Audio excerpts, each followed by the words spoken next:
Carpenter என்ன பண்ணான், நல்லா வேலை செய்வான், நிறைய படிப்பான். ராஜாவுக்கு ஒரு சேர் பண்ணி கொடுத்தான். அவன் கெட்ட நேரம் அதில் ஒரு சின்ன துரும்பு வேலை மாட்டிக்கிச்சு. ராஜா கரெக்டாக அது மேலவே உட்காந்துட்டான். அவனுக்கு ரொம்ப வலி வந்துருச்சு. அவனுக்கு கோபம் வந்து கூப்பிட்டு சொன்னான், நீ இவ்வளோ பெரிய கார்பெண்டர்னு உன்னை நம்பி சேர் செய்ய கொடுத்து குத்திச்சு, பயங்கரமாக வலிக்குது, செய்த வேலையை ஒழுங்காக செய்யலைனால ஒன்று தூக்கில் போடுற. அந்த காலத்து ராஜாக்களுக்கு இது பழக்கம் தானே, ஒன்று தூக்கில் போடுறான். அவன் கார்பெண்டர் சொன்னான், செய்த வேலையை சரியாக செய்யாத எனக்கு இந்த தண்டனை நியாயம்தான், உங்களுக்கு ஏற்பட்ட துன்பத்திற்காக நான் வருந்துகிறேன். அவன் பதறலை, அழலை, ஐயோ என்ன, அதான் ஒன்றுமே செய்யலை. அவன் நேரம் ஒத்துக்கிட்டான், ஐயா செய்ய வேலையை ஒழுங்காக செய்யாததுக்காக நீங்கள் செய்த குற்றத்தை ஏற்றுக்கொள்கிறேன், நீங்கள் செய்த தண்டனையும் ஏற்றுக்கொள்கிறேன், என் தவறு. அதான் அவன் படித்தவன், கல்விமான், அவனுடைய அறிவு வேலை செய்யுது. சும்மா தேவையில்லாமல் படுத்து கீழே படுத்து புரண்டு அழுதா இப்போவே தூக்கிட்டு போங்கன்னு சொல்லிடுவாங்க. யார்? ராஜா. அவன் கத்த கூட்டிகிட்டு போங்க, சத்தம் கேட்குதுன்னுவான். அதனால் அவன் அழலை, கத்தலை, பேலன்ஸ் பண்ணிக்கிறான். படித்தவன் அதை பண்ணிக்கிறான்ல, பண்ணிக்கிட்டான். ஏற்றுக்கொள்கிறேன். சரி, உன் கடைசி ஆசை என்னன்னு ராஜா கேட்டான். ஆமாம், என் கடைசி ஆசை, நீங்கள் விரும்பியபடி என்னை தூக்கில் போடுங்கள், ஆனால் 2 ஆண்டுகள் கழித்து தூக்கில் போடுங்கள் அப்படின்னா. ராஜா கேட்டான், உனக்கு 2 வருஷம் நான் ஏன் சோறு போடணும்? அவன் சொன்னான், பறவைகளின் இறகுகளையும் மிக மெல்லிய மரப்பட்டைகளையும் பயன்படுத்தி 2 பெரிய சிறகுகளை தயார் செய்து கொண்டிருக்கிறேன். அந்த சிறகுகளை முழுமையாக செய்து முடித்துவிட்டு திறமை உள்ள குதிரைகளுக்கு பூட்டினால் அந்த குதிரைகள் பறக்கும். இந்த உலகத்தில் யாரிடத்திலும் இல்லாத பறக்கும் குதிரைகளை உருவாக்கும் பணியில் நான் ஈடுபட்டுக் கொண்டிருந்தேன். எப்படியானாலும் சாகத்தான் போகிறேன், 2 ஆண்டுகள் அவகாசம் கொடுங்கள், மகாராஜாவுக்கு பரிசாக ஒரு பறக்கும் குதிரையை செய்து கொடுத்து விட்டு செத்து போகிறேன். நீ செய்யாவிட்டால் நீங்கள் விருப்பியபடி தண்டனையை நிறைவேற்றிக் கொள்ளுங்கள். இப்போ உனக்கு என்ன வேண்டும்? பறவைகளின் சிறகுகள், இதழ்கள், லேசான மரப்பட்டைகள், நல்ல வலிமையான தேர்ச்சி பெற்ற ஒரு 10-12 குதிரைகள், அதற்கு தேவையான உணவு எல்லாம் எனக்கு வேண்டும். சரி, எல்லாம் செய்து கொடு. ராஜாவுக்கு ஒரு சின்ன ஆசை வந்து விட்டது. என்ன ஆசை? 2 வருஷம் சாப்பிட போகிறான். ஒருவேளை அவன் சொன்னபடி, ஏன்னா அவன் ரொம்ப கெட்டிக்காரன், ஒரு பறக்கும் குதிரை செய்து கொடுத்து விட்டால் எல்லா நாடுகளுக்கும் போக முடியும். செய்து கொடுக்காவிட்டாலும் என்ன நஷ்டம்? அவனை கொல்லத்தானே போகிறோம், அவன் தப்பித்து போக போவதில்லை. ஏன்னா ராஜாக்களுக்கு அவ்வளவுதான் புத்தி. ஆமாம், ராஜா சொன்னான், சரி, ஆனால் 2 ஆண்டுகளுக்கு பிறகு நீ சொன்னபடி குதிரை பறக்காவிட்டால் உன்னை கட்டாயம் கழிவில் ஏற்றுவேன். மகாராஜா, தங்கள் சித்தம் என் பாக்கியம், அப்படியே செய்து விடுங்கள் அப்படி. அவனுக்கு தேவையானதெல்லாம் பண்ணி கொடுங்கன்ட்டார். ராஜா போயிட்டார். பக்கத்தில் மந்திரி ஒருத்தன் பார்த்துட்டே இருந்தான். நம்ம தான் இந்த மாதிரி வேலையெல்லாம் செய்வோம்னு. நம்ம மந்திரி ஆனால் நம்ம ஊரில் ஒரு ஆசாரி இவ்வளோ வேலை செய்கிறான்னு, ஒரு கார்பெண்டர், ஒரு தச்சன், இவ்வளவு கெட்டிக்காரத்தனமாக ராஜாவை நம்ப வச்சு ஏமாற்றிட்டானே. நைட்டு போய் பார்த்தான். வாப்பா, 2 வருஷம் கழித்து சாகத்தானே போகிற, இந்த 2 வருஷத்தில் உனக்கு என்ன கிடைக்க போகுது? இவ்வளோ பெரிய பொய்யை சொல்லி, இவ்வளோ சாதாரணமாக நான் எப்படியாவது குதிரையை உங்களுக்காக பறக்க வைக்கிறேன்னு சொல்லி இப்படி ஏமாத்திட்டியே, நீ இவ்வளோ படித்தவன், உன் படிப்பு இதுக்கு பயன்படுத்தலாமா? அப்போ அவன் சொன்னான், நான் எல்லாம் சொல்லிடுறேன், ஆனால் ராஜா கிட்ட சொல்லக்கூடாது, சத்தியம் பண்ணுங்க. அந்த காலத்து மனுஷங்க சத்தியம் பண்ணால் காப்பாற்றுவாங்கல்ல. ஆமாம், மந்திரி சொன்னான், சத்தியம்யா சொல்லு. அவன் சொன்னான், 2 வருஷத்துக்குள்ளே இந்த ராஜா செத்தாலும் செத்துருவான், 2 வருஷத்துக்குள்ளே வேறொரு ராஜா வந்தாலும் வந்துடுவான். 2 வருஷம் இல்லை, 2 மாதத்தில் கூட சொல்லுங்கள், வேறு ராஜா வந்தாலும். நான் கதை தான் சொல்லிக்கிட்டு இருக்கேன்.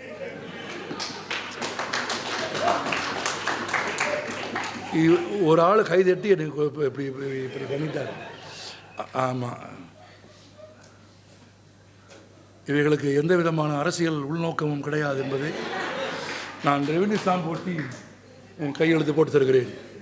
அதனால் அப்படிலாம் மாட்டி விடாதீங்க. என்ன சொன்னால் 2 வருஷத்துக்கு ராஜா செத்து போனாலும் போயிடுவான், 2 வருஷத்தில் 2 மாதத்தில், சரி 2 வருஷத்தில் இன்னொரு ராஜா வந்தாலும் வந்துடுவான். அது இல்லை, 2 வருஷத்தில் நானே கூட வலி இல்லாமல் தூக்கத்திலேயே செத்து போனாலும் போகலாம். அதுக்கு வாய்ப்பு இருக்கா இல்லையா? இருக்கு. மந்திரி, ஆமாம் ஐயா அப்புறம் 2 வருஷத்தில் குதிரையே பறந்தாலும் பறக்கலாம், இதில் எது வேணா நடக்கலாம் அப்படின்னா மந்திரி சொன்னான், நீ படித்தவன், அதனால் நீ நினச்சதில் ஏதாவது ஒன்று நடந்தே தீரும்னா. ஒரு ரொம்ப சாக்ரட்டிஸ் கேட்டான், ஆமாம் கல்யாணம் செய்து கொள்ளலாம் என்று இருக்கிறேன், நன்மையா தீமையா என்று போய் கேட்டான். சாக்ரட்டிஸ் எளிமையாக சொன்னார், செய்தாலும் நன்மை செய்யாவிட்டாலும் தீமை, செய்தாலும் தீமை செய்யாவிட்டாலும் தீமை, எது நடந்தாலும் தீமை உனக்கு தான்னார். ஏன்னா அப்படி ஒரு வாழ்க்கை அவருக்கு இருந்தது, அவருக்கு ஒரு துணை இருந்தது. ஆனால் அதே சாக்ரட்டிஸ் மன்னிப்பு கேட்டிருந்தால் அவனுக்கு விடுதலை. மண்டியிட சொன்னார்கள், மண்டியிட மறுத்தான். மண்டியிட மறுத்ததற்காக அவனுக்கு தரப்பட்ட விஷம் கோனியம் என்கிற விஷம். அந்த கோனியம் உண்ட உடனேயே முதலில் இதயத்தை தாக்காது, கால்களை தாக்கும். ஏன் தெரியுமா? மண்டியிட மறுத்தான் என்ற காரணத்திற்காக அவனுக்கு கோனியம் தரப்பட்டது. கோனியம் சாப்பிட்ட கொஞ்ச நேரத்திலேயே கால்கள் செயலிழந்து அவன் மண்டியிடுவான். கோனியத்தால் அவனை மண்டியிட வைத்து விட முடியும், அப்படித்தான் அவனை மண்டியிட வைக்கும். அப்போது கூட மண்டியிடுகிற போது சாக்ரட்டிஸ் சொன்னான், நான் இறந்து போவதற்காக கவலைப்படவில்லை, உங்கள் குற்றங்களை எடுத்து சொல்வதற்கான ஒரு குரலை நீங்கள் ஒழிக்கிறீர்களே என்று உங்களை பார்த்து நான் பரிதாபப்படுகிறேன் என்று ஒரு மனிதன் கிறிஸ்து பிறப்பதற்கு 300 ஆண்டுகளுக்கு முன்பு பேசியதை பக்கத்திலே இருந்து பார்த்து ஒருவன் எழுதி கொடுத்த புத்தகம் இருப்பதாலே தான் இன்றைக்கு சாக்ரட்டிஸ் உயிர் வாழுகிறான். வரலாற்றில் ஒரு பெரிய மாபெரும் அற்புதம் பாருங்கள். சாக்ரட்டிஸ் இறந்து போக வேண்டும் என்று தீர்ப்பு எழுதிய நீதிபதிகள் பெயர் உலக வரலாற்றில் இல்லை. எவன் இறந்து போக வேண்டும் என்று தீர்ப்பு எழுதினார்களோ தீர்ப்பு எழுதியவர்கள் உயிரோடு இல்லை. எவன் இறந்து போக வேண்டும் என்று எழுதினார்களோ அவன் வாழ்ந்து கொண்டிருக்கிறான். இன்னொருவன் எழுதினான் மிக நீண்ட நாட்களுக்கு பிறகு, நீ விஷம் அறிந்தினாய், அவர்கள் அல்லவா இறந்து போனார்கள் என்று எழுதினான். அதான் எழுத்து. நீ விஷம் அறிந்தினாய், அவர்கள் அல்லவா இறந்து போனார்கள். ஆம், வரலாற்றின் குப்பை தொட்டியிலே கூட அந்த நீதிபதிகளின் பெயர்கள் இல்லை. ஆனால் கிறிஸ்து பிறப்பதற்கு 300 ஆண்டுகளுக்கு முன்பு வாழ்ந்த ஒரு மேதையின் உருவமும் சொற்களும் புத்தகங்களும் இன்றைக்கும் இருக்கிறது. புத்தன் ஒரு வரி எழுதியதில்லை, ஒரு வரி கையால் புத்தன் எழுதியதில்லை. புத்தன் பேசிக்கொண்டே இருந்தான், 80 வயது வரையில் பேசிக்கொண்டே இருந்தான். பேசியதெல்லாம் அற்புதம். இந்திய தத்துவ ஞானிகளிலேயே கடவுள் இல்லை என்று சொன்ன முதல் தத்துவ ஞானி யார்? உங்களுக்கு நிறைய பேருக்கு ஆச்சரியமாக இருக்கும். கடவுள் இல்லை என்று சொன்ன ஒரு புத்தன். அப்படி சொன்னதற்காகவே கடவுளாக்கப்பட்டவன் புத்தன். கடவுள் இல்லை என்று சொன்னாயா, பார் உன்னை கடவுளாக்குகிறோம் என்று மகாவிஷ்ணுவின் அவதாரங்களில் ஒன்று என்று புத்தனை பற்றிய ஒரு கதையை உருவாக்கினார்கள். ஆனால் புத்தன் கடவுள் இல்லை என்று சொன்னான். இறந்தவர்கள் மீண்டு வருவதே இல்லை என்று புத்தன் சொன்னான். இறந்தவர்களுக்கு செய்கிற சடங்குகளில் புத்தனுக்கு நம்பிக்கை இல்லை, அதை நிராகரித்தவன் புத்தன். பகுத்தறிவின் உச்சத்தில் நின்று பேசிய ஒரு மாபெரும் சிந்தனையாளன் புத்தன். ஆனால் புத்தன் ஒரு வரி எழுதவில்லை. தன் வாழ்நாள் முழுவதும் புத்தன் பேசிய அனைத்து சொற்களையும் அனைத்து தத்துவங்களையும் அவன் அருகிலேயே இருந்து கேட்ட ஆனந்தர் என்கிற அவனது சீடர்களில் ஒருவரும் பிற சீடர்களும் சேர்ந்து எழுதி புத்தகமாக கொண்டு வந்தார்கள். தமிழில் குறிப்பாக பாலி மொழியில் புத்தனின் கருத்துக்களை ஏற்றதுதான் புத்தக. எனக்கு மனப்பாடம் செய்வதில் நம்பிக்கையே கிடையாது. தனியாக மனப்பாடம் செய்கிறவர்களை நான் பார்த்திருக்கிறேன். அவர்கள் எவ்வளவு தவறாக மனப்பாடம் செய்வார்கள் என்பதையும் பார்த்திருக்கிறேன். அது தப்பாகவே சொல்லிக் கொடுப்பாங்க. நான் பள்ளிக்கூடங்களில் பார்த்துருக்கேன். பாரதியார் எப்போ பிறந்தாருன்னு மனப்பாடம் பண்ணுவான். 1782ஆம் ஆண்டு 1782ஆம் ஆண்டு டிசம்பர் மாதம் சின்னசாமி இருக்கும் எப்படி பிள்ளை இருக்கும். ஒரு there should be a way of sensible way of reading things. Chinnasamy இருக்கும் சாத்தியமே இல்லை. லட்சுமி அம்மாளுக்கும் வாய்ப்பே இல்லை. ஆமாம், சின்னசாமி இருக்கும் லட்சுமி அம்மாளுக்கும் மகனாக பாரதியார் செத்தார். ஒரு நாளும் பிறக்க மாட்டார். ஆமாம், ஆனால் அதையே பொருள் புரிந்து சொற்களை பிரித்து எழுத்து கூட்டி 1882ஆம் ஆண்டு எட்டயபுரத்தில் சின்னசாமி ஐயருக்கும் லட்சுமி அம்மாளுக்கும் மகனாக பாரதியார் பிறந்தார் அப்படின்னு பொருள் புரிந்து உணர்ந்து சொற்களை பிரித்து. இன்னும் எழுத்தில் தான் உலகத்தில் வேறு எந்த மொழிக்கு இல்லாத சிறப்பு தமிழுக்கு உண்டு, எழுத்துக்கு மாத்திரை உண்டு. இந்த நூலகம் சார்ந்து ஒரு செய்தியை உங்களோடு பகிர்ந்து கொள்ள விரும்புகிறேன். தரைத்தளத்தில் உங்களில் எத்தனை பேர் பார்த்தீர்கள் என்று தெரியாது. செந்தமிழ் சிற்பிகள் அரங்கம் என்ற ஒரு அரங்கத்தை கடந்த 17ஆம் தேதி, பிப்ரவரி மாதம் 17ஆம் தேதி மாண்புமிகு தமிழக முதலமைச்சர் அவர்கள் தொடங்கி வைத்தார்கள். இந்த மொழிக்கு தொண்டு செய்த, தொண்டாற்றி கொண்டிருக்கிற 180 மாபெரும் ஆளுமைகளின் தைல வண்ண ஓவியங்களும் அவர்களது கையொப்பமும் கையெழுத்தும் இடம்பெறச் செய்திருக்கிற என்னுடைய அனுபவத்தில், என்னுடைய வாசிப்பு எல்லையில் உலகத்தில் வேறு எந்த நாட்டிலும் இல்லாத ஒரு மாபெரும் அமைப்பை இங்கு உருவாக்கினார்கள். அதை உருவாக்கியதில் எனக்கு ஒரு சிறு பங்கு இருந்தது என்றாலும் கூட அதை முற்றாக ஒவ்வொரு கட்டமாக வடிவமைத்து ஒவ்வொன்றும் எப்படி இருக்க வேண்டும் என்று தீர்மானித்து வழிகாட்டிய பெருமை நூலகத்துறையினுடைய இயக்குனர் என் மதிப்புக்குரிய அன்பு சகோதரர் திரு பகவத் அவர்களுக்கு. அவரோடு நூலகத்துறையில் இணைந்து பணியாற்றியவர்களும் மதிப்பிற்குரிய இன்றைய நூலகர் திருமதி காமாட்சி அவர்கள், திரு மணிகண்டன் அவர்கள், அந்த ஓவியங்களில் பெரும்பான்மையான ஓவியங்களை வரைந்த என் அன்பு சகோதரர் வள்ளிநாயகம் அவர்கள். இதுபோல ஒன்று இந்தியாவில் இல்லை. நான் உலகின் பல நாடுகளுக்கு போனாலும், எந்த நாட்டிற்கு போனாலும் அந்த நாடுகளில் இருக்கிற நூலகங்களுக்கு போவதை வழக்கமாக வைத்திருக்கிறேன். தகவலாக சொல்கிறேன், போன திங்கட்கிழமை சிங்கப்பூர் நூலகத்திலே தான் இருந்தேன். இவ்வளவு சிறப்பான ஒரு அரங்கம் உலகத்தின் வேறு எந்த நூலகத்திலும் இடம்பெறவில்லை. இந்த அரங்கத்திற்கு உள்ளே வருகிற, இந்த நூலகத்திற்கு உள்ளே வருகிற ஒவ்வொரு குழந்தையும் தமிழுக்காக எழுதிய மாபெரும் கலைஞர்களின், எழுத்தாளர்களின் கையெழுத்தையும் கையொப்பத்தையும், ஹேண்ட் ரைட்டிங் அண்ட் சிக்னேச்சர் இரண்டையும் ஒரு சேர பார்க்கும் பேர் அனுபவத்தை பெறுவதன் வழியாக தாங்களும் எழுத வேண்டும், தாங்களும் எழுத்தால் புகழ் பெற வேண்டும், தாங்களும் புத்தகங்களை உருவாக்க வேண்டும் என்கிற மாபெரும் கனவை குழந்தைகளின் இடத்தில், மனதில் விதைக்கும் விதத்தில் அது உருவாக்கப்பட்டிருக்கிறது. எனவே சுற்றுலா செல்வதற்கு இடம் தேடி அழைக்கிற பெற்றோர்களுக்கு என் பணிவான அறிவுரையாக, அண்ணா நூற்றாண்டு நூலகத்தின் தரைத்தளத்தில் இருக்கும் செந்தமிழ் சிற்பிகள் அரங்கத்தை உங்கள் குழந்தைகளுக்கு காட்டுங்கள். இந்த மொழிக்கு தொண்டு செய்த மாபெரும் ஆளுமைகள் இன்னும் 100-200 ஆண்டுகளுக்கு நிற்கிற அழகான தைல வண்ண ஓவியங்களில் காட்சியளிப்பதையும் அவர்களது கையெழுத்தையும் கையொப்பத்தையும் நீங்கள் பார்ப்பீர்கள். அங்கேயே அந்த மேடையிலேயே ஒரு சின்ன QR கோடு பொதிக்கப்பட்டிருக்கிறது. அதை கணினியிலே நீங்கள் பார்த்தால், உங்கள் மொபைலில் பார்த்தால், யாருடைய படத்திற்கு முன்பு நீங்கள் நிற்கிறீர்களோ அவர்கள் தமிழில் எழுதிய நூல்கள், அவர்களை பற்றிய படைப்புகள், வரலாறு முழுவதையும் நீங்கள் அதில் பெற்றுவிட முடியும். இன்னும் சில ஆண்டுகளில் அவருடைய படைப்பே கூட முழுவதுமாக அதோடு அவர்கள் எழுதிய புத்தகங்கள் அனைத்தும் இணைக்கப்பட்டுவிடும். ஒரு சின்ன கிளிக்கில் அவர்களை பற்றி அனைத்தையும் குழந்தை அறிந்து கொள்ள முடியும். ஏன் இந்த எண்ணம் எங்கள் எல்லோருக்கும் பிறந்தது என்றால், எழுத்து. உலக புத்தக தினம் என்று வந்துவிட்டால் ஒரு புத்தகத்திற்கு ஆதாரமாக இருப்பது எது? எழுத்து தான். ஆமாம், புத்தகம் இன்றைக்கு பார்க்கிற வடிவிலே இருக்கிறது, காகிதத்தில், கணினில். ஆனால் உண்மையாக புத்தகத்தின் ஆதாரமாக இருக்கிற எழுத்து எங்கே பிறந்தது, எப்படி வந்தது என்று கேட்டால், மனிதர்கள் காலங்காலமாக எழுத்தை சேமித்திருக்கிறார்கள்.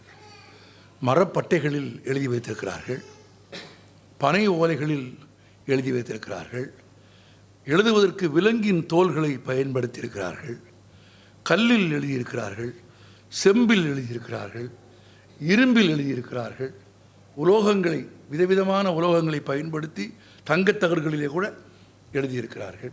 இப்போ மரப்பட்டையில் எழுத ஆரம்பித்து, இலைகளில் எழுத ஆரம்பித்து, பனை ஓலைகளில் எழுத ஆரம்பித்து, கல்லில், உலோகங்களில் எழுத ஆரம்பித்து, காகிதத்தில் எழுத ஆரம்பித்து, அச்சடிக்க ஆரம்பித்து, இன்றைக்கு கணினி வரை எழுத்து வந்திருக்கிறது. எல்லா புத்தகங்களுக்கும் ஆதாரம் எது என்று கேட்டால் எழுத்து. ஒரு மொழியில் எழுத்து இல்லை என்றால் என்ன பொருள் என்றால், எளிய பொருள், அந்த மொழியில் புத்தகங்களே இல்லை என்று பொருள். இந்த உலகத்தில் இன்றைக்கு 6000 மொழிகள் பேசப்படுகிறது. பேசப்படும் மொழிகள், வெர்னாக்குலர், பேசப்படும் மொழிகளில் 200 மொழிகளுக்குத்தான் எழுத்து இருக்கிறது. ஆக பெரும்பான்மையான மொழிகளுக்கு எழுத்து இல்லை எழுத்து இல்லை என்றால் அந்த மொழியில் புத்தகம் இல்லை என்று அர்த்தம். அப்படி எழுத்து இருக்கிற 200 மொழிகளிலும் பெரும்பான்மையான மொழிகளுக்கு சொந்த எழுத்து கிடையாது. பிற மொழிகளின் எழுத்துக்களையே தங்கள் எழுத்துக்களாக பாவிக்கிற மொழிகள் உண்டு. நீங்கள் ஆங்கிலத்திலேயே எடுத்துக்கொண்டால் ஆங்கிலத்தில் இருக்கிற 30% எழுத்துக்கள் லத்தீன் மொழியிலே இருந்து ஆங்கிலத்திற்கு என்று எடுத்துக்கொள்ளப்பட்டவை. இன்றைக்கி லத்தீன் இல்லாமல் போய்விட்டது. ஆனால் லத்தீனிலிருந்து போதுமான சொற்களை எடுத்து ஆங்கிலம் அதிகாரத்தின் வழியாக தன்னை தக்க வைத்து கொண்டு விட்டது. அப்போ ஆங்கிலத்திற்கே கூட சொந்தமாக எழுத்து எவ்வளவு என்று கேட்டால் ரொம்ப குறைவுதான். தனக்கென்று சொந்தமாக பிறமொழி எழுத்துக்கள் அல்லாத தமக்கென்று எழுத்து, இலக்கணம், இலக்கிய மொழிகள் இருக்கிற மொழிகள் என்று கேட்டால் 6 மொழிகள் தான். உங்களுக்கு பலருக்கும் தெரிந்திருக்கும். கிரேக்கம், லத்தீன், ஈப்ரு, சமஸ்கிருதம், சீனம், பிறகு என்ன எனக்கு ஓடிட்டு எடுத்து தினப்புறக்கு இவ்வளோ கஷ்டம். கிரேக்கம், லத்தீன், ஈப்ரு, சமஸ்கிருதம், சீனம், இவ்வளோதானா? இந்த அரங்கத்திலிருந்து தமிழ்ங்கிற குரல் இவ்வளோதான் வருமா? தாய்மொழியின் பேரை சொல்கிறதுக்கு இவ்வளோ தயக்கமா? சரி, 5 மொழிகளை தவிர எழுத்தும் இலக்கணமும் இலக்கியமும் கொண்டு 6வது மொழி எது? சரி, கொஞ்சம் பரவாயில்ல. இப்போவும் சில பேருக்கு இந்த இறுக்கம் இருக்குது. அப்படின்னு நீ கேட்டுறது நாங்கள் சொல்லிடுறது. எனக்கு அந்த மாதிரி கூட்டங்கள் எல்லாம் என்ன தோணும் கேட்டாக்கா, எனக்கு ஒரு விஷயம் நன்றாக தெரியும். எனக்கு ஒரு 40-50 ஆண்டு கால தமிழ் மேடை அனுபவத்தில் இருந்து சொல்கிறேன், தமிழை யாராலும் அழிக்க முடியாது, தமிழர்களை தவிர. ஒருவேளை தமிழர்கள் தான் அதை செய்வார்கள் என்று எனக்கு தோன்றுகிறது. அந்த அளவுக்கு தமிழ் எழுத்துக்களோடு பிறமொழி சொற்களை கலந்து பேசுகிற குற்றத்தை தமிழர்கள் தான் செய்கிறார்கள். தமிழ் என்று உறக்கச் சொல்வதற்கு தயங்குகிறவர்கள் யார்? தமிழர்கள் தான். எனவே 2000 ஆண்டுகளை கடந்து எழுத்தும் இலக்கணமும் கொண்ட உலகின் 6 மொழிகளில் முதன்மையானது எது? அப்பா, இப்போ கொஞ்சம் இவ்வளவு போராட வேண்டியிருக்கிறது. ஆனால் நீங்கள் ஒன்றை நன்றாக நினைவில் வைத்துக் கொள்ளுங்கள். 6 மொழிகளில் தமிழ்தான் மூத்த மொழி என்பதை சில ஆண்டுகளுக்கு முன்பு வரை என்ன சொல்லிக் கொண்டிருந்தோம்? 2000 ஆண்டுகள் என்று சொல்லிக் கொண்டிருந்தோம். இந்த 2000 ஆண்டுகள் பழமையான மொழிகளிலும் கூட 4 மொழிகள் பேசப்படுவதில்லை. உங்களுக்கு தெரியும், கிரேக்கம் யாராலும் பேசப்படுவதில்லை, லத்தீன் பேசப்படுவதில்லை, ஈப்ரு பேசப்படுவதில்லை, சமஸ்கிருதம் மனிதர்கள் பேசிக்கொள்வதில்லை. அது ஆலயங்களில் அர்ச்சனை மொழியாக இருக்கிறது. இல்லை, அது ஆலயங்களில் அர்ச்சனை மொழியாக இருக்கிறதே தவிர மனிதர்கள் சம்பாதிக்கொள்ளவில்லை. இப்போ கிரேக்க பற்றி இன்றைக்கு ஷேக்ஸ்பியருடைய நினைவு நாள். ஷேக்ஸ்பியரின் நாடகத்திலேயே 2 கதாபாத்திரங்கள் உரையாடி கொள்வார்கள் ஆங்கிலத்தில். இப்போ நம்ம ஊரில் தமிழில் பேசிகிட்டு இருக்கும்போது கேட்பான், என்னன்னு புரியலையே அப்படின்னு சொல்லுவோம் இல்லையா?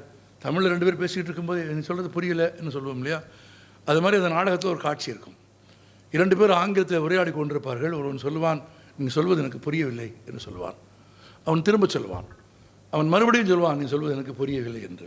நீங்கள் சொல்வது எனக்கு புரியவில்லை என்று சொல்வதற்கு ஷேக்ஸ்பியர் பயன்படுத்திய வார்த்தை தான் ஷேக்ஸ்பியரின் கவித்துவத்தின் அடையாளம். நீங்கள் சொல்வது எனக்கு புரியவில்லை என்பதை ஆங்கிலத்தில் சொல்லுகிற போது அந்த கதாபாத்திரம் சொல்லும், நீ சொல்வது எனக்கு கிரேக்கமாக இருக்கிறது என்று சொல்லும். அப்படியானால் நீ சொல்வது கிரேக்கமாக இருக்கிறது என்றால் நீ சொல்வது எனக்கு புரியவே இல்லை என்று ஷேக்ஸ்பியர் எழுதியிருப்பார். அப்படி அழிந்துபட்ட மொழிகள் 4 மொழிகள்.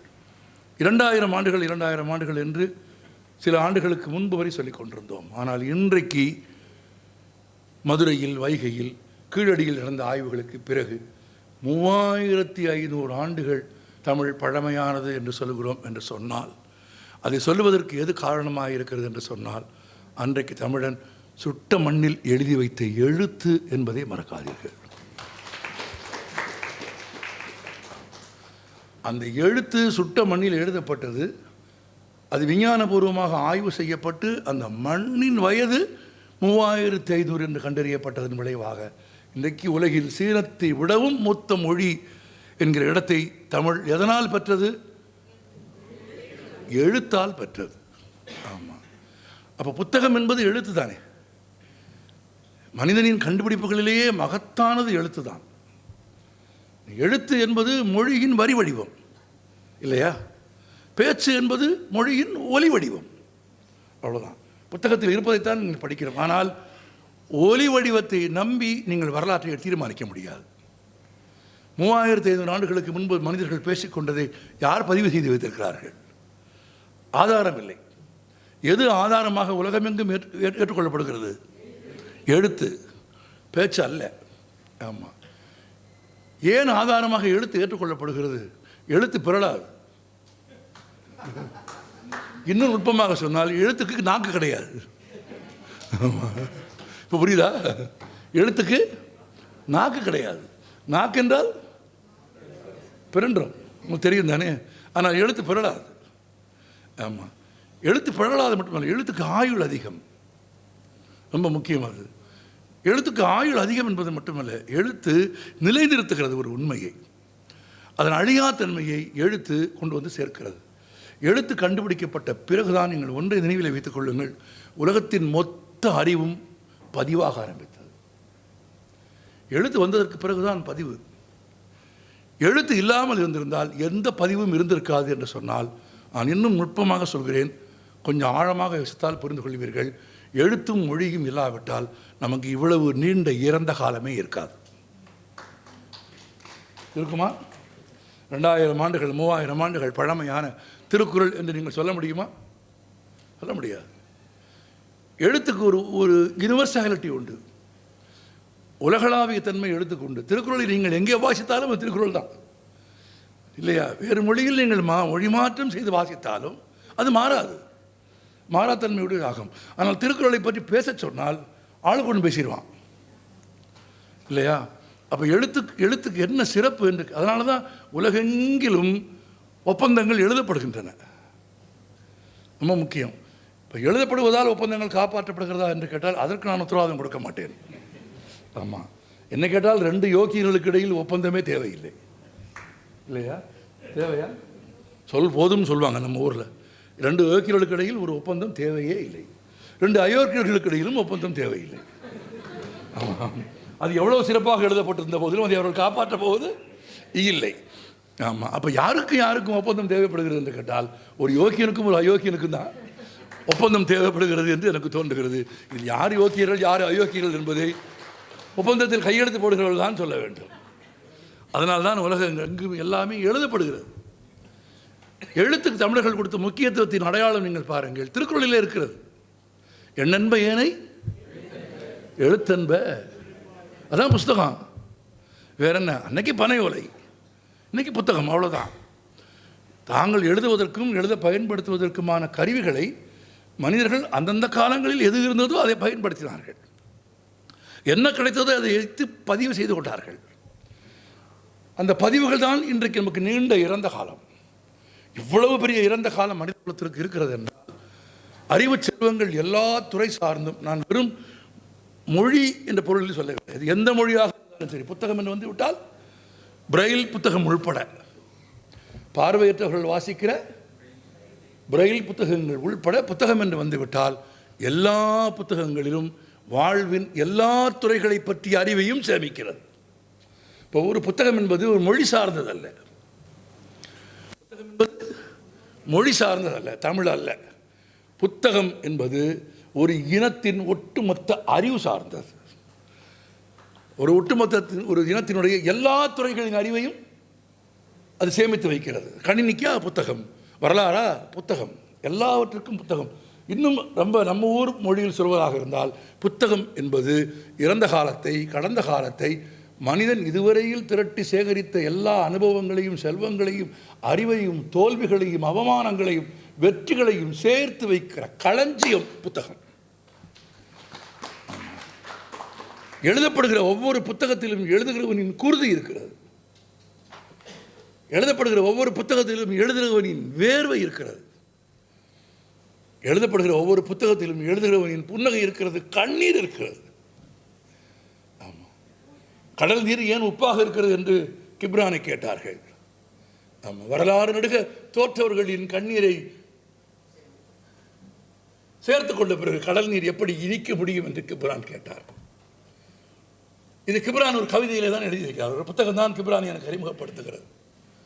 நிறைய பேர் நினைக்கிறார்கள் புத்தகம் அக்ரிணை என்று நினைக்கிறார்கள். ஆங்கிலத்தில் அப்படி தான் இருக்கிறது. ஆமாம், இங்கிலீஷில் வந்து புக் இட் இஸ் தான், அது இட் இஸ் இல்லை. புத்தகம் வந்து அக்ரிணை அல்ல, உயர்திணை. ஆமாம், இல்லை மனிதர்கள் மட்டும்தான் உயர்திணை என்று யாராவது சொன்னால் நான் ஒப்புக்கொள்ள மாட்டேன்.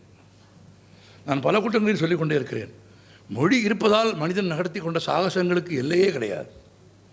தனக்கென்று சொந்தமாக மொழி இருக்கிற ஒரு காரணத்தாலே தான் மனிதன் இந்த உலகத்தில் இருக்கிற எல்லா விலங்குகளுக்கும் தானே பெயர் வைத்தான், எல்லாவற்றிற்கும் பெயரிட்டான், எல்லாவற்றை விடையும் தானே உயர்ந்தவன் என்று அவனே எழுதி வைத்து கொண்டான்.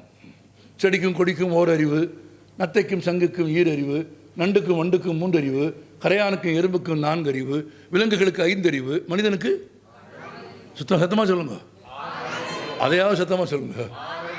ஆனால் என்ன ஆச்சரியம், நான் மனிதனுக்கு 6 அறிவு இருப்பதாக மனிதன் மட்டும்தான் சொல்கிறான். இன்னும் வேறு எந்த விலங்கும் ஒப்புக்கொள்ளவில்லை, ஒரு நாய் கூட அதை ஆமோதிக்கவில்லை. ஆமாம், ஆனால் மனிதன் சொல்லிக் கொண்டிருக்கிறான். எங்களுக்கு ஒரே காரணம் மொழி. மொழி, எழுத்து, புத்தகம் இருப்பதால் எவ்வளவு பெரிய ஆளுமையை செலுத்த முடியுது என்று பாருங்கள். அப்போ மொழி ஒரு இனத்தின் மீது அல்ல, ஒட்டுமொத்த உலகத்தின் மீதுமே ஆளுமை செலுத்துவதற்கான ஆற்றலை, வலிமை எது தருகிறது? மொழிக்கும் எழுத்தும் தருகிறது என்றால் அந்த மொழியையும் எழுத்தும் சுமக்கிற புத்தகம் எவ்வளவு மகத்தானதாக இருக்கும். மாமேதை ஐன்ஸ்டீனை விடவும் பெரிய அறிவியல் வேறு யார் இருக்கிறார்கள்? E=mc² என்ற மாபெரும் தத்துவத்தை கண்டுபிடித்த உலகின் மாபெரும் விஞ்ஞானியான ஐன்ஸ்டீன் ஒரே வரியில் சொல்லிவிட்டு போனார், உலகின் மிக சிறந்த கண்டுபிடிப்பு புத்தகம் என்றார். புத்தகம் உண்மையில் அக்ரணி அல்ல. நீங்கள் வாசிப்பதற்காக வைத்திருக்கிற ஒரு புத்தகத்தை அப்படி ஒரு முறை ஆழ்ந்து கவனித்து பாருங்கள். அது ஒரு வண்ணத்து பூச்சியை போல சிறகடித்து கொண்டிருப்பதை நீங்களால் பார்க்க முடியும். ஹாரி பாட்டர் படங்களில் பார்ப்பது தான் கற்பனை காட்சி நினைக்காதீர்கள். நமக்கு கற்பனை இருந்தால், எனக்கு கற்பனை இருக்கிறது, என் புத்தகங்கள் எல்லாம் சிறகடித்து பறந்து கொண்டே இருக்கிற உயர்திணைகள் தான். ஏனெனில் அவை ஒரு மகரந்தத்திலே இருந்து ஒரு பூவிலே இருந்து மகரங்களை எடுத்துக்கொண்டு இன்னொரு மகரங்கத்து பூவுக்கு கொண்டு போய் சேர்க்கும் தேனீக்களை போல, ஒரு பூவிலே இருந்த மகரந்தங்களை எடுத்துக்கொண்டு இன்னொரு பூவுக்கு கொண்டு போய் சேர்க்கும் தேனீக்களைப் போல ஒரு மனிதனின் சிந்தனையிலே இருக்கிற அழகிய மதுவை, அழகிய தேனை எனக்கு கொண்டு வந்து சேர்க்கிற, சிறகடித்து கொண்டே இருக்கிற வண்ணத்து பூச்சிகளாகத்தான் புத்தகங்கள் எனக்கு தெரிகிறது. புத்தகங்களை ஒருபோதும் அக்ரிணை என்று யாரும் சொல்லிவிடாதீர்கள். நீங்கள் ஆழ்ந்து படிக்க ஆரம்பித்தால், ஆழ்ந்து படிக்கிற விரும்புகிற புத்தகத்தை நேசிக்க ஆரம்பிக்கிற ஒருவருக்கு வாழ்க்கை எல்லா பாதைகளையும் திறந்து வைக்கிறது. ரொம்ப பாதித்த புத்தகம் எது என்று நண்பரை கேட்டபோது சொன்னார், என்சைக்ளோபீடியானார். அது எப்படியா உன்னை பாதிச்சுன்னா, காலில் ஒரு தடவை விழுந்துருச்சுட்டார். அதிலிருந்து ஏற்பட்ட பாதிப்பிலிருந்து மீளவே முடியலைன்னா அந்த பாதிப்பு அல்ல. ஆமாம், அது கவிஞனோ கலைஞனோ படைப்பாளியோ உருவாக்கிய அந்த சிந்தனையும் செறிவும் எழுத்தும் புத்தகங்களிலே இருந்து நம் மனதுக்கு வர வேண்டும். ஆமாம், வாசிப்பது மாதிரியான ஒரு சிறந்த கலை உலகத்தில் இல்லை. அப்படி நீங்கள் வாசிக்க பழக வேண்டும். எனக்கு மனப்பாடம் செய்வதில் நம்பிக்கையே கிடையாது. தனியாக மனப்பாடம் செய்கிறவர்களை நான் பார்த்திருக்கிறேன். அவர்கள் எவ்வளவு தவறாக மனப்பாடம் செய்வார்கள் என்பதையும் பார்த்திருக்கிறேன். அது தப்பாகவே சொல்லிக் கொடுப்பாங்க. நான் பள்ளிக்கூடங்களில் பார்த்துருக்கேன். பாரதியார் எப்போ பிறந்தாருன்னு மனப்பாடம் பண்ணுவான். 1782 ஆண்டு 1882 ஆண்டு டிசம்பர் மாதம் சின்னசாமி இருக்கும் எப்படி பிள்ளை பிறக்கும். ஒரு there should be a way of sensible way of reading things. Chinnasamy இருக்கும் சாத்தியமே இல்லை. லட்சுமி அம்மாளுக்கும் வாய்ப்பே இல்லை. ஆமாம், சின்னசாமி இருக்கும் லட்சுமி அம்மாளுக்கும் மகனாக பாரதியார் செத்தார். ஒரு நாளும் பிறக்க மாட்டார். ஆமாம், ஆனால் அதையே பொருள் புரிந்து சொற்களை பிரித்து எழுத்து கூட்டி 1882 ஆண்டு எட்டயபுரத்தில் சின்னசாமி ஐயருக்கும் லட்சுமி அம்மாளுக்கும் மகனாக பாரதியார் பிறந்தார் அப்படின்னு பொருள் புரிந்து உணர்ந்து சொற்களை பிரித்து. இன்னும் எழுத்தில் தான் உலகத்தில் வேறு எந்த மொழிக்கு இல்லாத சிறப்பு தமிழுக்கு உண்டு. எழுத்துக்கு மாத்திரை உண்டு, எழுத்துக்கு அசை உண்டு. ஒரு சொல்ல அப்படிங்கிறதையே எவ்வளவு நேரம் சொல்லணும்னு கணக்கு தமிழில் இருக்குது. இயற்கையான கண்ணிமைக்கும் நேரத்திலிருந்து செயற்கையாக மனிதன் தொடக்குகிற நேரம் வரைக்கும் அப்படின்னு ரொம்ப நேரம் சொல்லக்கூடாது. சொன்னால் பொருள் மாறிடும். அப்படின்னா ஆமாம், அப்படின்னா அது உருமல், அது வேற துணியே மாறிடும். அப்போ பேசுகிற சொல்லுக்கு கூட அசை, நேரம், மாத்திரை, அளவு எல்லாம் கொண்ட ஒரு மொழியை படிக்கிற போது அது எப்படி அந்த மொழியை மனதில் வாங்கி கொள்ள வேண்டுமோ அந்த விருப்பத்தோடு படித்தால் நான் உங்களுக்கு சொல்லித் தருகிறேன், மனப்பாடம் செய்ய வேண்டிய அவசியமே இல்லை. வாசிக்கும் விதத்தில் தரமாகவும் சிறப்பாகவும் முறையாகவும் வாசித்தால் எந்த ஒரு சிறந்த படைப்பும் தானே மனதில் ஏறி அமர்ந்து கொள்ளும். அப்படி அமர்ந்து கொள்ள துவங்கிய பிறகு உங்களுக்கு புத்தகங்களின் மீதான காதல் அதிகரித்து விடும். A person who reads is never alone. ஆமாம், டைம் போகிறது, டைமே போல, போர் அடிக்குது, இதெல்லாம் கெட்ட வார்த்தைகள். ஆமாம், கலப்படம் இல்லாத கெட்ட வார்த்தைகள். ஏன்னா நம்ம ஆட்கள் நிறைய பேர் வந்து கெட்ட வார்த்தை என்பதற்கு கெட்ட அர்த்தம் வச்சுருக்கான். ஆமாம், பொருள் தவறான வார்த்தைகள் எல்லாமே கெட்ட வார்த்தைகள் தான். யாராவது வீட்டுக்குள்ளே வரும்போது எப்போ போவேன்னு கேட்டால் நல்ல வார்த்தையாது. வீட்டுக்குள்ளே வரும்போது வாங்க வாங்க எப்போ கிளம்புறீங்க அப்படின்னா அது எவ்வளோ கெட்ட வார்த்தையோ அதுக்கு இணையான கெட்ட வார்த்தைகள் தான். டைம் இல்லை, நேரம் இல்லை, படிக்கிறதுக்கு நேரம் இல்லை என்பது மாதிரியான ஒரு மகத்தான மனமறிந்த போய் உலகத்திலேயே கிடையாது. ப்ரையாரிட்டிஸ் தான். நான் சொல்கிறேன் உங்களுக்கு, nobody is busy in the world, only priorities. ஆமாம், ஃபோன் வருது, எடுக்கலாமா வேணாமா எப்போ தீர்மானிக்கிறோம்? கூப்பிட்றது யாருன்னு பார்த்து தீர்மானிக்கிறோம். அம்மாவா இல்லையா? பாக்கி வர வேண்டியிருந்தால் உடனே எடுத்துடுறோம். பாக்கி கொடுக்க வேண்டியிருந்தால் ஆமாம் எடுக்க மாட்டோம். ஆமாம், யாரை சந்திக்க விரும்புகிறோம், யாருக்காக காத்திருக்கிறோம்? சந்திக்க விரும்புகிற நபர் காதலிக்கிற நபராக இருந்தால், வருவது காதலனாகவோ காதலியாக இருந்தால் எத்தனை மணி நேரம் காத்திருக்க தயாராக இருக்கிறோமா? இருக்கிறோம். அப்படி இல்லை, அப்படி அல்ல. அதனால் நமக்கு எந்த பயனும் இல்லாத ஒரு சந்திப்புன்னு வச்சுக்கோங்க. ஒவ்வொரு நொடியும் பயங்கர கடினமாயிரும். படிப்பதற்கு நேரம் இல்லை என்று ஒருபோதும் சொல்லாதீர்கள். யார் படிக்க ஆரம்பிக்கிறார்களோ அவர்களுக்கு நேரத்தின் கதவுகள் திறக்கும். யார் நிறைய படிக்கிறார்களோ அவர்களுக்கு காலத்தின் கதவுகளே திறக்கும். ஆமாம், நான் சொல்வது உங்களுக்கு சாதாரணமான வார்த்தை இல்லை. ஏனென்றால் புத்தகத்தில் ஒன்று பதிவாகிறதுனால ஏன் புத்தகங்களை கொண்டாடுகிறோம்? அந்த துவக்கத்தில் சொல்லி நினைவில் வைத்துக் கொள்ளுங்கள், புத்தகங்களுக்கு ஆயுசு அதிகம், எழுத்துக்கு ஆயுசு அதிகம், எழுத்துக்கு உண்மைத்தன்மை அதிகம், எழுத்துக்கு இறந்த காலத்தை கொண்டு வந்து சேர்க்கும் வலிமை அதிகம். சின்ன சின்ன உதாரணங்கள் சொல்கிறேன், உங்களுக்கு ஆச்சரியமாக இருக்கும். சாக்ரட்டிஸ் உலகின் மிகப்பெரிய அறிஞன், தன் வாழ்நாளில் ஒரு வரி கூட எழுதியதில்லை, எழுதியதே இல்லை. யார் எழுதி வைத்தது? சாக்ரட்டிஸ் பேசியதை எல்லாம் யார் எழுதி வைத்தது? அவனது சீடர்கள் எழுதி வைத்தார்கள். பிளேட்டோவும் அரிஸ்டாட்டிலும் எழுதி வைத்தார்கள். அதானே நினைச்சேன்னு சொல்லலை, ஏங்கிற சொல்லலை, சவுண்டாக சொல்லலை. பிளேட்டோவும் அரிஸ்டாட்டிலும் எழுதி வைத்தார்கள். கோனியம் என்கிற ஒரு கோப்பை கையில், விஷத்தை கையில் வைத்துக்கொண்டு தனக்கு விதிக்கப்பட்ட தண்டனை நிறைவேறுவதற்கு முன்பாக சாக்ரட்டிஸ் நடந்து கொண்ட, சாக்ரட்டிஸுக்கு நிகழ்ந்த, சாக்ரட்டிஸ் பேசிய சொற்களை சாக்ரட்டிஸ் எழுதி வைக்கவில்லை. ஆனால் அருகிலே இருந்து பார்த்த பிளேட்டோ தி அபாலஜி என்கிற ஒரு புத்தகத்தில் அதை பதிவு செய்தார். இன்றைக்கு கிறிஸ்து பிறப்பதற்கு 300 ஆண்டுகளுக்கு முன்பு வாழ்ந்த ஒரு மாபெரும் கிரேக்க தத்துவ ஞானியினுடைய இறுதி நிமிடங்களை, அவனுடைய வலிமையை, அவன் தத்துவங்களை, அவன் வாழ்க்கையை பார்த்த விதத்தை புத்தகம்தான் பேசுகிறது. ஒரு தம்பி சாக்ரட்டிஸில் கேட்டான், ஆமாம், கல்யாணம் செய்து கொள்ளலாம் என்று இருக்கிறேன், நன்மையா தீமையா என்று போய் கேட்டான். சாக்ரட்டிஸ் எளிமையாக சொன்னார், செய்தாலும் நன்மை, செய்யாவிட்டாலும் தீமை. செய்தாலும் தீமை, செய்யாவிட்டாலும் தீமை. எது நடந்தாலும் தீமை உனக்கு தான்னார். ஏன்னா அப்படி ஒரு வாழ்க்கை அவருக்கு இருந்தது, அவருக்கு ஒரு துணை இருந்தது.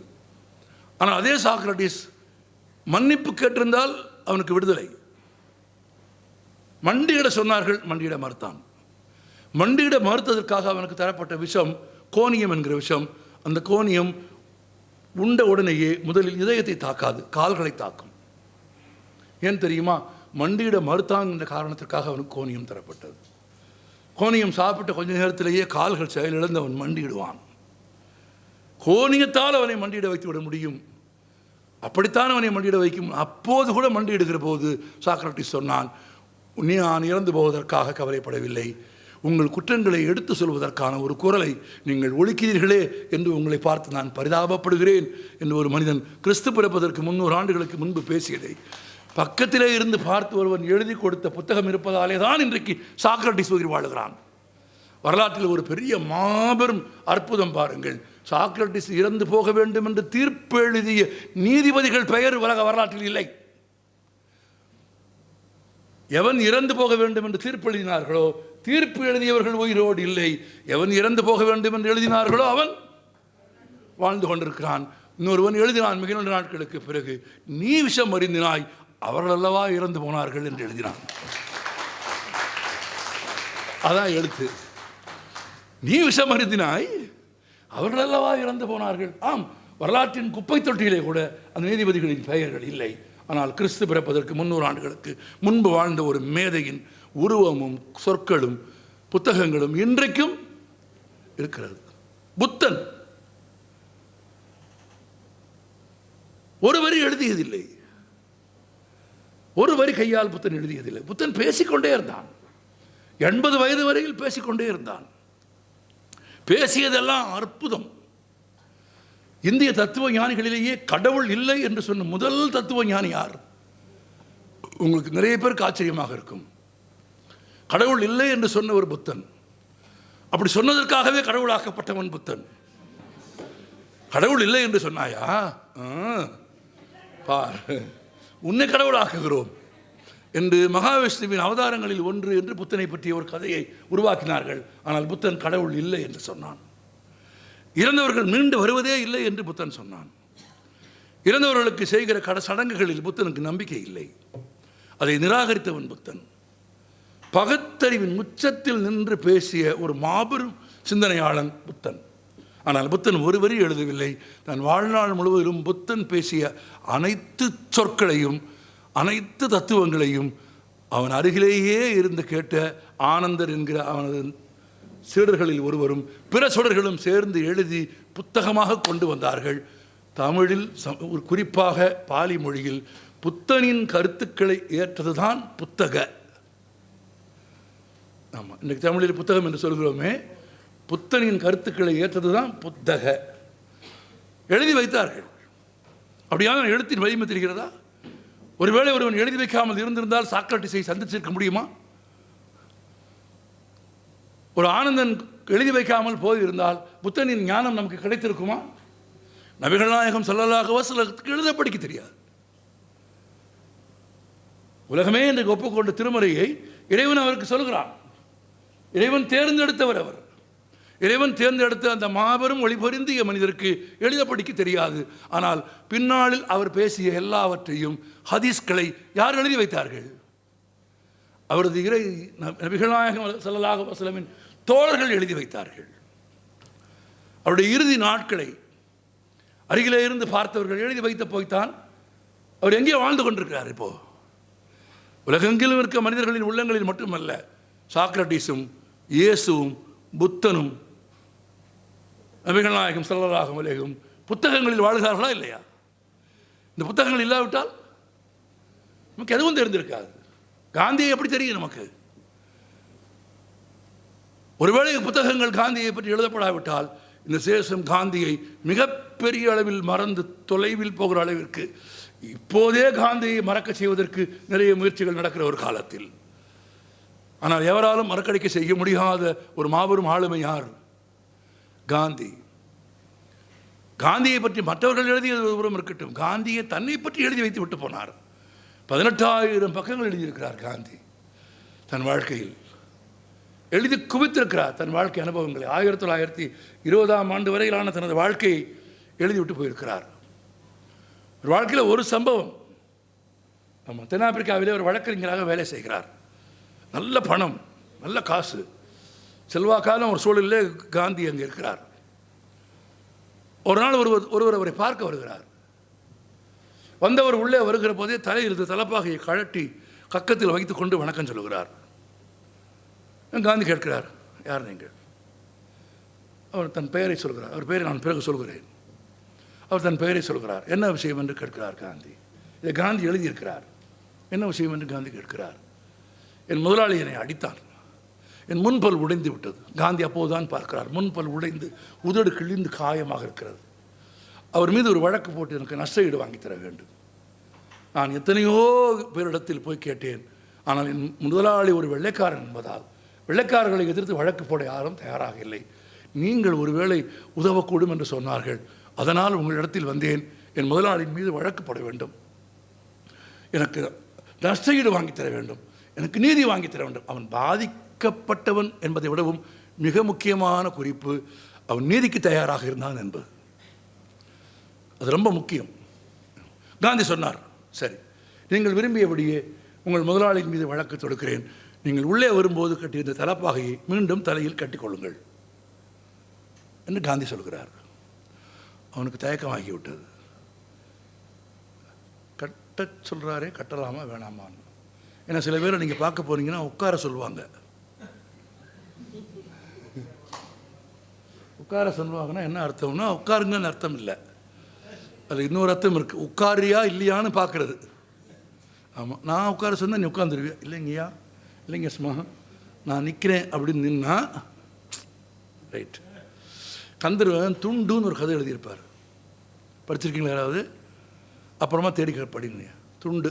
ஆமாம், துண்டு வேலை செய்யும்போது இடைஞ்சலாக இருக்கும் அந்த வேலைக்காரனுக்கு. ஆமாம், மண் வெட்டிக்கிட்டு இருப்பான், அது மேலே வந்து விழுகும். கொப்பை ஓட்டுக்கிட்டு இருப்பான், அது கீழே விழுந்துடும். இடைஞ்சலாகவே இருக்கு. என்னத்துக்கு இந்த சனியனை போட்டுட்டு அப்படின்னு துண்டை வீட்டில் வச்சுட்டு வேலைக்கு வந்துடுவான். அவன் முதலாளி கூப்பிட இப்படியே அவனை பார்ப்பார். ஏதோ வித்தியாசமாக இருக்கேயா அப்படின்னு கேட்பார். என்ன சாமி? ஒன்றும் இல்லை, பழைய ஆள் தான், அதே கந்த சாமி தான், அதே வேலைக்காரன் தான். இல்லைடா, ஏதோ ஒன்று குறையுது என்னார். என்னென்னா பார்த்த உடனே தோலில் துண்டு எடுத்து கக்கத்தில் வைப்பாங்களே, அது குறையுது. இப்போ அவங்கள்ட்ட துண்டு இல்லை, அதனால் துண்டு இல்லாமல் இருந்தால் நீ நல்லா இல்லை, அதனால் நீ துண்டு போட்டுட்டு வா அப்படின்னு சொல்லுவார்னு கதை முடியும். அவர் துண்டு போட சொல்லுவது அவரது சுயமரியாதையை காப்பாற்றுவதற்காக அல்ல, தனக்கு அவர் தருகிற மரியாதையை காப்பாற்றிக் கொள்வதற்காக. அது நுட்பமான கதை, கந்தர்வன் கதை. காந்தி இதை சொன்ன உடனேயே அந்த வந்த ஆள் யோசிக்கிறான். இந்த ஆள் சொன்னார்னு கட்டிட்டோம்னா, ஏன் முன்னாலேயே நீ இப்படி பண்ணுறியே, நீ அங்கே என்ன பண்ணியிருப்பேன்னு சொல்லி கேஸ் நடத்தாமல் விட்டார்னா, இல்லைங்க வேணாங்க அப்படியே இருக்கேன்னா கட்டுனார். காந்தி மறுக்கிறா. காந்தி வற்புறுத்துறாரு. அந்த ஆள் திரும்ப மறுக்கிறான். அந்த ஆள் பேர் பாலசுந்தரம். அவர் தென்னாப்பிரிக்காவில் வாழ்ந்த ஒரு தமிழர். நீண்ட வற்புறுத்தலுக்கு பிறகு பாலசுந்தரம் தயங்கிய பிறகு காந்தி சொல்கிறார், நீங்கள் தலப்பாகையை அணிந்து கொள்ளாவிட்டால் உங்கள் வழக்கை நான் நடத்த மாட்டேன். சரி, இதுக்கு பிறகு வேறு வழியில் கேஸ் நடத்தினாலும் சரி நடத்தாட்டியும் சரி, என்ன வந்தாலும் சரின்னு தலப்பாகையை எடுத்து பாலசுந்தரம் தலையில் கட்டி கொண்ட போது காந்தி தன் வாழ்க்கை குறிப்பில் எழுதுகிறார், அதை திரும்ப அணிந்து கொண்ட கணத்தில் அவர் முகத்தில் தோன்றிய பெருமிதத்தை என்னால் மறக்க முடியாது. பிறரை அவமதிப்பதன் மூலம் மனிதர்கள் எவ்வாறு மகிழ்ச்சி கொள்கிறார்கள் என்பதை என்னால் ஒருபோதும் புரிந்து கொள்ள முடிந்ததில்லை என்று காந்தி எழுதினார். காந்தியின் மேன்மையை காந்தி மறைந்த இத்தனை ஆண்டு காலத்திற்கு பிறகும் உங்களுக்கும் எனக்கும் சொல்வது எது? புத்தகம், எழுத்து. ஆமாம், பாகுபாடுகள் நிறைந்த ஒரு சமூகம் இந்திய சமூகம். நான் நிறைவாக சொல்ல விரும்புகிறேன், இந்த சமூகத்தில் பொருளாதார ரீதியான ஏற்றத்தாழ்வுகள் இருக்கிறதா? ஆமாவா இல்லையா சொல்லுங்கள். இருக்கிறது. சமூக ரீதியான ஏற்றத்தாழ்வுகள் இருக்கிறதா இல்லையா? இருக்கிறது. பாலின ரீதியான ஏற்றத்தாழ்வு இருக்கிறதா? இருக்கிறது. There is economical inequality, there is social inequality, there is gender inequality. இந்த மூன்றும் இந்தியாவில் இருக்கிறதா? இந்தியாவிலும் இருக்கிறது, உலகின் பல நாடுகளிலும் இருக்கிறது. இந்த இன்இக்வாலிட்டிஸுக்கு ஒரு நல்ல சொல் தமிழிலே உண்டு. அவைகள் மனிதர்களுக்கு இடையிலான வேறுபாடு அல்ல. நான் புத்தகங்களை பற்றி பேசுகிற போதெல்லாம் சொல்கிற விஷயம் அது. அது மனிதர்களுக்கு இடையிலே இருக்கிற வேறுபாடு அல்ல, மனிதர்களுக்கு இடையிலே இருக்கிற பாகுபாடு. வேறுபாட்டுக்கும் பாகுபாட்டுக்கும் உள்ள வித்தியாசத்தை நாம் புரிந்து கொள்ள வேண்டும். என் விரல்கள் 5 வேறு வேறாக இருக்கிறது, அது வேறுபாடு. அவைகள் ஒன்றாக இயங்குகிறது, ஒன்றாக இருக்கிறது, ஒரே இடத்தில் இருக்கிறது, ஒன்றை ஒன்று படிப்பதில்லை, ஒன்றை ஒன்று எதிர்ப்பதில்லை, ஒன்றை ஒன்று வீழ்த்துவதில்லை, ஒன்றை ஒன்று அவமதிப்பதில்லை, ஒன்றை ஒன்று சுரண்டுவதில்லை. அது வேறுபாடு. வேறுபாடுகளை ஏற்றுக்கொள்ளலாம், வேறுபாடுகளோடு வாழலாம். நான் உயரமாக இருக்கிறேன் அப்படின்னா நான் உயரமாக இருப்பதல்ல என் பெருமை, 4 பேர் குட்டியாக இருப்பதாலே தான் நான் உயரமாக இருக்கிறேன். ஒரு நண்பர் சொன்னார், நீங்கள் இவ்வளோ உயரமாக இருக்கீங்கன்னு எனக்கு கேட்டார். நான் அவர்கிட்ட சொன்னேன், நீங்கள் குட்டியாக இருக்க போய் தான் எனக்கு அந்த பெருமை, நீங்களும் உயரமாக இருந்தால் எனக்கு என்ன பெருமை? ஒன்றும் கிடையாது. அது வேறுபாடுகள், உருவத்தில், நிறத்தில், தோற்றத்தில் என்பது வேறுபாடு வேறு, பாகுபாடு வேறு. எங்கெல்லாம் பாகுபாடு இருக்கிறதோ, நான் ரொம்ப நுட்பமாக நேரம் கருதி சுருக்கமாக சொல்கிறேன், நீங்கள் தேர்ந்த வாசிகள் என்பதால் சொல்கிறேன், எங்கே எல்லாம் பாகுபாடு இருக்கிறதோ அங்கே எல்லாம் ஏதேனும் ஒரு வடிவத்தில் நுட்பமாக அடக்குமுறை இருக்கும். அடக்குமுறை இல்லாமல் பாகுபாடுகளை அமல்படுத்த முடியாது. கரெக்ட்? எங்கே எல்லாம் பாகுபாடு இருக்கிறதோ அங்கே அடக்குமுறை. அது கண்ணுக்கு புலனாகாத, அது அடக்குமுறைனா கையில் கம்பு வச்சு அடிக்கிறது மட்டும் கிடையாது. ஒரு கருத்தியல் ரீதியான அல்லது எண்ண ரீதியான ஏதோ ஒரு விதத்திலான ஒரு அடக்குமுறை, ஒரு அதிகாரம் சார்ந்த. வீட்டில் இருக்குல்ல, ஆமாம், பேசாத. பள்ளிக்கூடத்தில் இருக்குல்ல, இடங்கள் இருக்கு. ஆமாம், பதில் தெரியாத வாத்தியாருக்கு பதில் தெரியாத கேள்வியை கேட்டு கஷ்டப்பட்டவங்க எத்தனை பேர் இருக்காங்க? நானே இருக்கேன். ஆமாம், வள்ளலார் ஏன் எல்லா மதங்களும் சாதியும் ஒன்று என்று சொன்ன வள்ளலார் ஏன் திருநீர் அணிந்து கொண்டார்னு கேட்டேன் நான். அப்படி ஒரு சந்தேகம் 15 வயசில் ஒரு பையனுக்கு வரலாமா? அது கூட தப்பு இல்லை. அது வாத்தியாருக்கு பதில் தெரியாத ஒரு கேள்வியா? உனக்கு தெரியலாமா? நான் இதே வேற மாதிரி கேட்டேன். அவர் ஏன் சார் திருநீர் பூசிட்டு இருக்காரு? எங்கள் வாத்தியார் எப்படி பார்த்தாரு. இன்னொருக்கு கேளு அப்படின்னாரு. அந்த வயசில் தெரியலை. இப்போன்னு வச்சுக்கோங்க, ஒன்றும் இல்லையான்னு உட்காந்துருப்பேன். அந்த 2வது தடவை கேட்கவே அவர் எப்படி பார்த்துட்டு, ஹோம்ஒர்க்லாம் முடிச்சிட்டியா? அடக்குமுறை அங்கே ஆரம்பிச்சிச்சு. பார்த்துக்கோங்க. இதில் பெரிய கொடுமை என்னன்னா, அவர் எனக்கு வள்ளலார்னு பட்ட பேர் வச்சார். நான் அப்புறம் கிளாஸுக்கு வந்தால் போனாலாம், வாங்க வள்ளலார், உட்காருங்க வள்ளலார் அப்படின்னு கூட இருக்கு 4 பேர் சேர்ந்து வாங்க வள்ளலார்னு கூப்பிடுவான். ஆனால் காலம் மிகப்பெரிய நீதிபதி.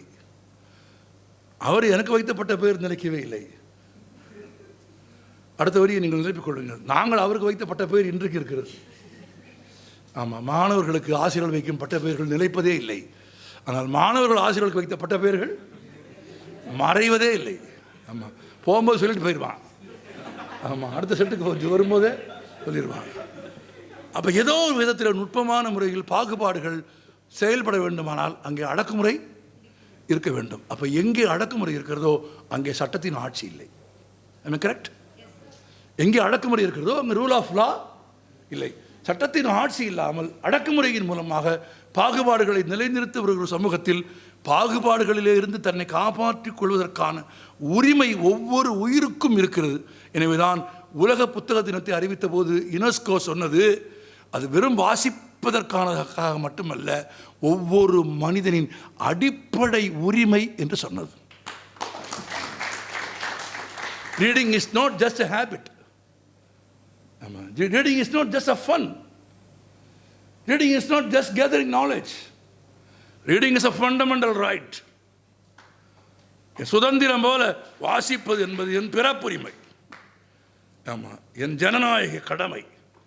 என்னை மனிதனாக நிலைநிறுத்துவது. வாசிப்பு என்னை காப்பாற்றும். வாசிப்பு என் தனிமையை போக்கும். ஒரு அழகான குட்டிக்கதை, எந்த நாட்டு மொழி கதை என்று எனக்கு தெரியவில்லை, வாசிப்பில் சேகரித்து வைத்த கதை தான். நன்கு வாசிக்கிற பழக்கம் இருக்கிற ஒருவன் மிகச்சிறந்த தச்சனாக இருந்தான். அவன் கார்பெண்டர். இந்த கதையோடு முடிச்சுக்கலாம். அவன் நம்பிக்கை கூட்டும் ஒரு கதை அது. அவன் நல்ல கார்பெண்டர், ஆனால் நல்லா படிப்பான். வேலை செஞ்ச நேரம் போக. நம்மளை மாதிரி நேரம் இல்லைன்னு சொல்ல மாட்டான். ரொம்ப பிஸியாக இருக்குது சார், டைமே இல்லை சார். அப்புறம் சில பேர் பேரண்ட்ஸே பசங்களை அறிமுகப்படுத்துகிற போது பையன் எம்காம் படித்து முடிச்சுட்டாங்கிறான். அவனை வச்சுட்டே சொல்கிறான் படித்து முடிச்சுட்டான்னு. படித்து முடிச்சுட்டாங்க கெட்ட வார்த்தை எதுவுமே கிடையாது. Reading is an endless job. வாழ்க்கை புத்தகங்களை போன்ற துணை எதுவுமே கிடையாது. ஆமாம், துன்பக்கடலை தாண்டும் போது தோணியாவது கீதம்னு சொல்வார் பட்டுக்கோட்டை. இசை எப்படி துன்பத்தை கடப்பதற்கு உதவுமோ அதுபோல் எல்லா இடையூறுகளையும் கடப்பதற்கான ஆற்றலையும் வலிமையும் புத்தகங்கள் கொடுக்கும். அது தனிமையை போக்கும், நம்பிக்கை கொடுக்கும், மகிழ்ச்சி கொடுக்கும். நல்ல புத்தகத்தை தனியாக படிச்சுக்கிடும் போது நம்மளே சிரிப்போம். என்ன சொந்த வீட்டில் கொஞ்சம் தப்பாக பார்ப்பாங்க, இது எப்பவும் அப்படி தான் அப்படிங்கிற முடிவு கொஞ்ச நாளில் வந்துடுவான். ஆனால் நல்லது, அது ஒன்றும் தப்பு இல்லை.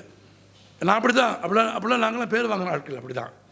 நம்ம படிக்கும்போது நாங்களாம் சிரிப்போம், படிக்கும்போது அழுவோமா, நான் அழுதுருக்கேன். வழக்குரை காதை முடிந்து தன் முலையை திருகி கண்ணகி மதுரையை எரித்த போது நான் அழுதிருக்கிறேன். வேறு எதற்காகவும் இல்லை. அவ்வளவு பெரிய துன்பத்திலும் அவ்வளவு பெரிய துயரத்திலும் அவ்வளவு பெரிய சினத்தில் அவள் நெஞ்சில் எரிந்த கோபத்தை, அவள் நெஞ்சில் இருந்த துக்கத்தை தான் அவள் சாபமாக விட்டிருக்கிறாள் என்பதை அவள் முலையை அறுத்தறிவதாக கற்பனை செய்து இளங்கோவடிகள் பாடுகிற இடத்தில் அந்த துன்பத்தை பறித்து எரிகிற போது கூட பெண்களை இது தீண்டாமல் இருக்கட்டும், இந்த தீ பெண்களை தீண்டாமல் இருக்கட்டும், இந்த தீ சான்றோர்களை நல்லவர்களை தீண்டாமல் இருக்கட்டும், யார் தீயவர்களோ அவர்களை மட்டும் இந்த தீ கொல்லட்டும், நன்மக்களை, பெண்களை, குழந்தைகளை, பசுக்களை இந்த தீ கொல்லாமல் இருக்கட்டும் என்று 3ஆம் நூற்றாண்டில் வாழ்ந்த ஒரு கதாநாயகி தன் துன்பத்தின் உச்சியில் கூட பிறர் துன்பம் கண்டு யாரை கொல்ல வேண்டும், யாரை எதிர்க்க வேண்டும் என்ற மாண்போடு நடந்திருக்கிறாள் என்று பார்க்கிற போது அந்த கணம் நான் கோவலன் இறந்ததற்காக கூட அழவில்லை, கண்ணகியின் மேன்மை பார்த்து கண்ணீர் வடித்திருக்கிறேன். அதான் எழுத்து வாசிக்கிற போது கண்ணீர் வருமா? வரும், அழணும். கண்ணீர் ஆத்மாவை தூய்மைப்படுத்தும் என்று டால்ஸ்டாய் எழுதுவார். கண்ணீர் ஒருபோதும் கோழைத்தனத்தின் அடையாளம் அல்ல. நன்றி, வணக்கம்.